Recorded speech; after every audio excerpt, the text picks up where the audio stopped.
Ожоги третьей степени из-за горячей воды из крана. Пожилая женщина попала в реанимацию. Какой должна быть температура воды из крана якутян, разбирался Александр Зубехин.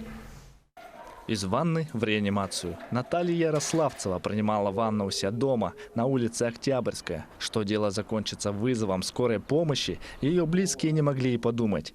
Ситуация усугубила то, что живет пожилая женщина одна. Пыталась выйти из ванны, подскользнулась и всем весом упала на кран. Кран отломился, и кипяток маму очень долго, видимо, поливал, поэтому у мамы очень сильный ожог. В этом месте Наталья Ивановна подскользнулась, упала и сломала кран. Именно с этого места хлынул поток горячей воды, который нанес ей травмы. Уже третий день женщина в реанимации. Ее дочь уверена, если бы горячая вода в кране соответствовала нормам, ничего плохого бы не случилось. Либо воды горячей нет, она ледяная, из горячего крана идет, либо это бурлящий кипяток идет из крана.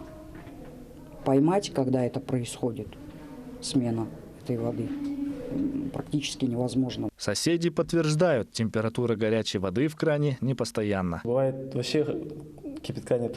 Можно ли получить ожог горячей воды из крана? За комментариями мы обратились к экспертам из медицины. Человек может получить ожог от горячей воды 60 градусов и более, если он длительное время находится в этой горячей воде.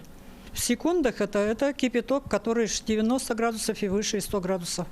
Как долго находилась женщина в ванне с горячей водой, мы не знаем. Но есть факт, что ожоги она получила именно из-за воды в кране.